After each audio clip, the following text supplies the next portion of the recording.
Et voici pour le bonus donc de la fin de Danse Macabre, partie numéro 1. Donc nous retrouvons donc Kai Hoffman qui a vu Eudoxie et Vin Klein et ce cher Lester O'Connor s'enfuir pour des raisons qui lui sont inconnues. Et donc toi, Kai, tu te retrouves avec ta bouteille remplie de café, mais tu vois qu'il y a des personnes de la sécurité qui commencent à prendre des jumelles. Tu les vois, certains membres qui commencent à parler, à utiliser leur radio. Fais-moi un jet de perception, Kai. Oui. Attends, je recherche le truc de GDD. Ah, mais non, j'ai fermé mon.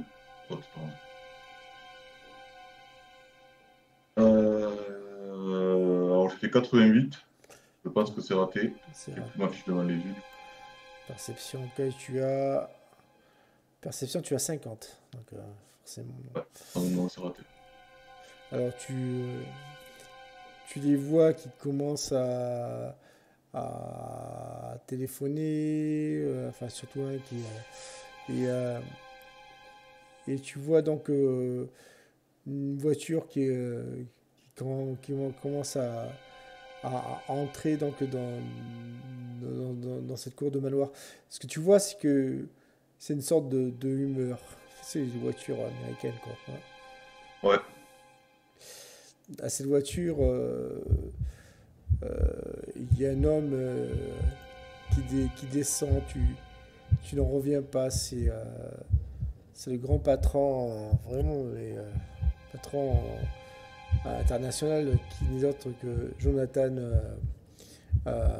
Garland. Tu te sens très mal à l'aise à sa vue. Fais-moi un jet de mental.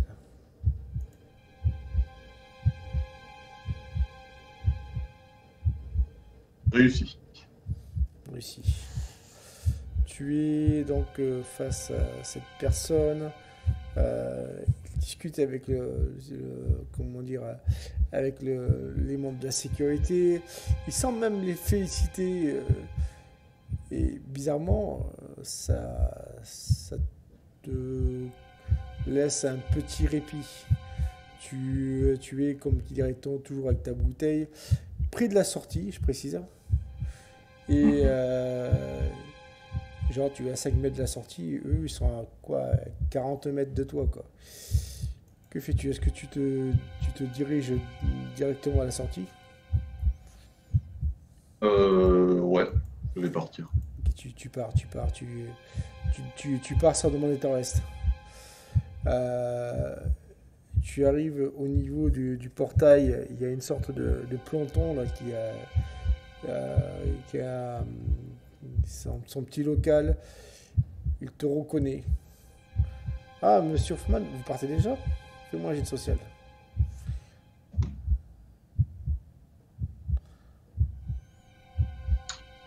Ah, raté. Ah, social. Non, non, réussi, pardon. Réussi.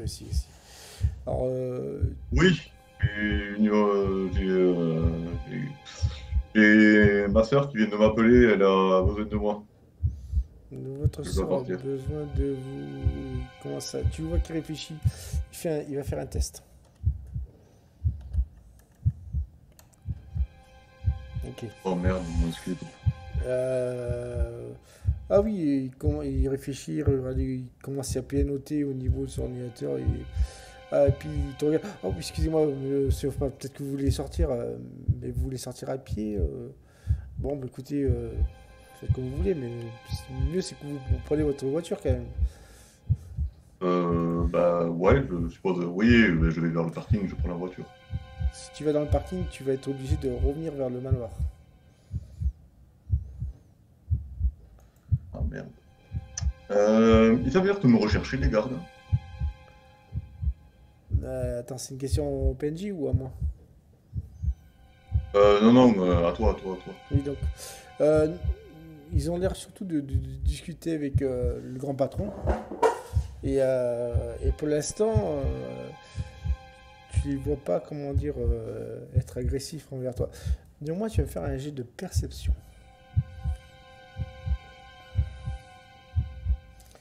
Oh putain. Tu ne Oh perçois rien. là. Donc tu décides de rebrousser chemin et d'y aller à pied pour récupérer ta voiture, c'est ça? Ouais, c'est ça. Ok, donc tu toujours avec ta bouteille à la main parce que t'as pas pu la planquer ailleurs. Non, non, je la cache la bouteille. Je me balade pas avec un tour de café. Peut-être qu'ils vont trouver ça soupçonneux. Ok, d'accord, donc tu la planques dans ta veste comme si tu cachais quelque chose. Fais-moi j'ai de discrétion. Ouais, non, là, ça fait encore plus soupçonneux. Non, non, ok, Trop, la trop bouteille. tard, trop tard, trop tard, la parole du barde. Ah, mais j'avais pas un sac ou une mallette sur moi, là. Ah ben non. Ok, d'accord, ça va. Ah, réussi. Tu es trop loin pour qu'il fasse attention. Et en plus, la chose aidant, nous sommes en plein hiver, donc tu peux passer pour quelqu'un qui a froid, tu vois ce que je veux dire. Ouais. Tu arrives au niveau donc de ta voiture. Il y a trois personnes qui sont en train de fumer leur cigarette juste à côté de la tienne. Refais-moi un jet, non pas un jet de discrétion, mais plutôt un jet de perception. Ok. Réussi. Tu vois donc ces trois messieurs, dans un qui a l'air plus grand et plus massif que les autres. Et tu remarques un détail assez particulier aussi au niveau de sa physionomie. Il semble avoir des oreilles légèrement plus pointues que la moyenne, quoi. Tu sens quelque chose d'assez bizarre. Comme s'il y avait quelque chose d'animal qui émanait de cet homme, quoi. Lui a fait un test. D'accord. Pardon, je fais un test? Non, lui, il va faire un Ah. test. Il fait un test. Il a... Il fait volte-face. Il a des lunettes de soleil, je précise. Et tu vois, il commence à baisser ses lunettes de soleil au niveau de son nez, avec sa main droite. Et tu vois qu'il a des sortes de pupilles presque reptiliennes. Fais-moi un jet de mental.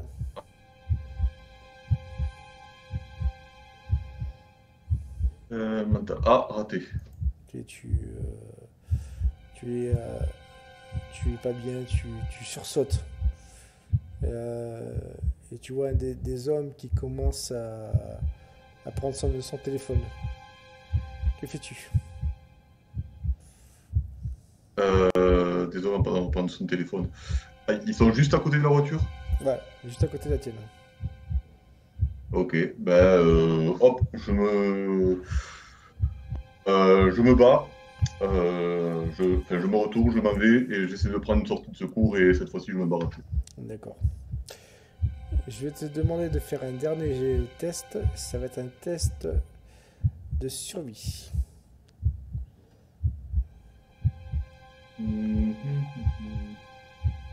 Ouf, ouf, ouais, réussi. Ok, d'accord. Mais c'est critique en plus. Ouais. Tu prends ta voiture. Tu accélères toute berzingue. Tu arrives au niveau donc de la porte comment dire, du portail d'entrée, quoi. Le planton te reconnaît, t'ouvre. Tu vois, t'as même pas le temps de. Il le fait naturellement, hein. Et au moment où il ferme, comme qui rétend le portail, tu fais un léger dernier coup d'œil et tu vois, tu entends le téléphone qui sonne au niveau de son local, quoi.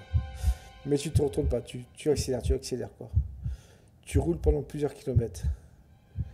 Tu finis par t'arrêter dans une sorte tu vois, de vieille zone industrielle, quoi. Tu reçois un coup de téléphone. Bah, je décroche. Ok, tu décroches. Monsieur Hoffman, Oui. t'es refaire vite. Vous détenez des informations. Ne me demandez pas comment je sais, mais vous donnez des informations qui sont cruciales. Je peux vous aider à sortir du pays et même à vous sauver. J'ai juste besoin de ce que vous avez au niveau de cette bouteille. Eh bien, je vous en aurais volontiers. Où est-ce qu'on peut se retrouver? Vous voyez le centre commercial qui est à la rue Brandman, le grand là. Mhm.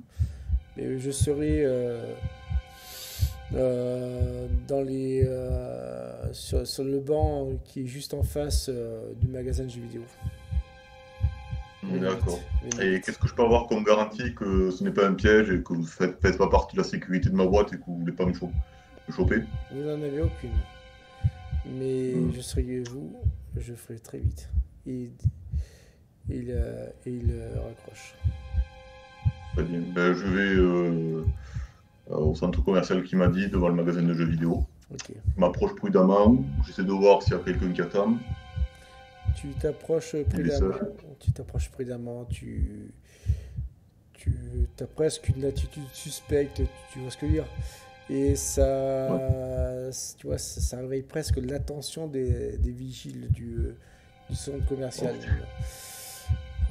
Et tu vois donc cet homme qui est assis, il semble avoir la quarantaine passée, presque la cinquantaine, quoi. C'est un homme blond. Il est assis à l'extrémité gauche du banc. D'accord. Il- Ben, je le rejoins, je m'assois sur le banc. Ok, tu C'est vous qui t'assois. m'avez appelé? Oui. Il te dit. Tu vois, il semble lire un espèce de grand journal, quoi. Et vous avez la bouteille? Ouais. Je lui montre. Ok. J'ai une perception vite.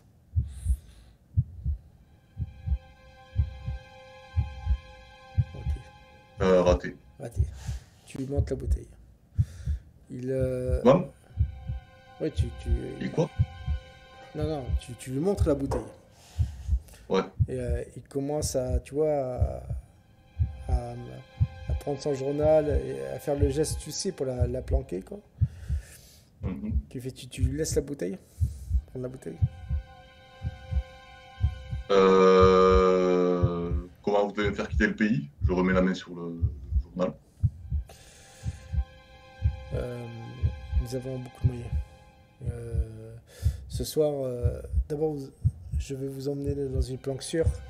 Et ce soir, vous allez prendre un jet privé et vous quitterez le pays. Vos D'accord. connaissances. Mais il Vas-y. va falloir nous donner un peu plus d'informations sur vous, qui vous êtes, comment vous connaissez les activités de mon entreprise et qu'est-ce qu'il peut y avoir dans cette bouteille qui vous intéresse. Je m'appelle Jeremiah Dickens. Et ce qui est de ce produit, c'est un véritable poison qui doit être éradiqué. Et ce que nous essayons c'est une aubaine. Ce que nous essayons de faire, il te le dit, si tu vois, en chuchotant, quoi. C'est de créer une sorte de contrepoison. Parce que de toute façon, c'est qu'une question de temps avant qu'il diffuse ce produit. Certainement, ils vont le faire passer pour un vaccin contre le Covid. Et là, tout le monde sera foutu. Mais si on a ce produit. Et quels sont les effets? Vas-y. Allez-y, finissez. Non, non, c'est bon. Et avec ce produit, on pourra faire un contrepoison, quoi. Mhm. Quels sont les effets de ce poison, comme vous dites? Parce qu'il s'avère que de ce café, j'en ai pris ce matin, avant de remarquer qu'il était suspect. Non, mais je pense pas qu'il ait mis que c'est un rapport. Ce que vous avez pris, c'est juste une drogue qui maintient les gens de votre entreprise sous domination. Ne vous inquiétez pas, vous serez bientôt saurés. C'est une drogue. J'ai pris de ce café. Oui. Si c'est une drogue, s'il y a un poison dedans, je l'ai pris aussi. On va se regarder de nerfs. Non, non, il te dit, vous inquiétez pas, nous avons tout ce qu'il faut tous les produits qu'il faut pour vous sauver, quoi. Et fais-moi un jet de psychologie avec un bonus de 20.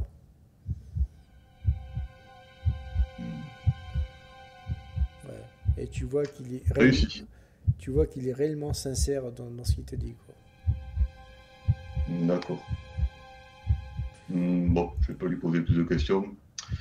Il serait bon que vous m'ameniez le plus rapidement possible à cette planque. D'accord. Vite maintenant.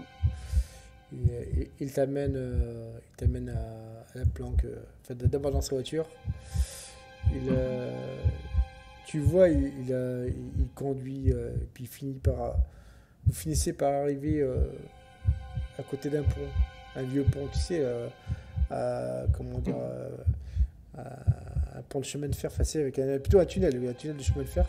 Tu vois, ça, tu traverses et tu vois une autre voiture avec un autre chauffeur qui prend votre voiture et vous échangez de voiture. Il fait cette opération 4 ou 5 fois dans la journée pour finalement arriver dans la planque, quoi. Et là, vous finissez par arriver dans cette planque. Tu vois plein d'ordinateurs, plein de gens qui semblent s'affairer à retracer toutes les informations possibles et imaginables sur Jonathan Garland et Reginald Fillmore.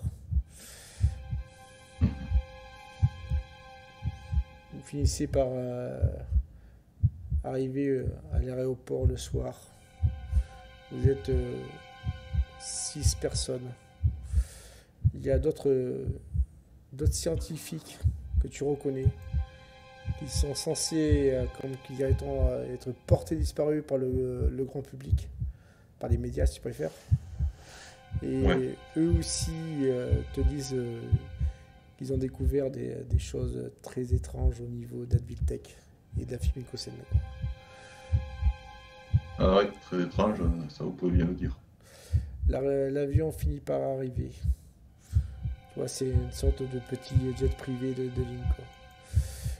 Et là, vite, tu entends une voiture, même deux autres voitures qui débarquent. Le service de sécurité de Jeremiah Dickens riposte. Ça tire dans tous les sens. Fais-moi vite un jet d'agilité. Agilité réussie. Je m'attendais pas à le réussir celui-là. Voilà. Et alors que tu entends des bruits d'armes automatiques, tu entends des rafales de partout, des gens qui commencent à crier. Tu finis par arriver arriver face à cet avion. 3 mètres, 2 mètres, 1 mètre. Puis tu reçois une balle au niveau du dos. Pas de l'épaule plutôt, pas du dos, excuse-moi, de l'épaule gauche. Tu te traînes, tu finis par arriver dans cet avion. Et l'avion décolle comme il peut. Puis tu finis par arriver dans les airs. L'avion se pose à un autre aéroport. Vous prenez un hélicoptère. Et vous faites la même opération 2 ou 3 fois pour finir par arriver dans ce qui semble être une ancienne base militaire désaffectée, quoi. Et là, vous finissez par prendre un autre avion, quoi. Et quelques jours après, tu es donc en Amérique, dans un centre privé. Et à partir de maintenant, ton personnage va travailler activement pour combattre le mal, quoi. Voilà. Très belle scène.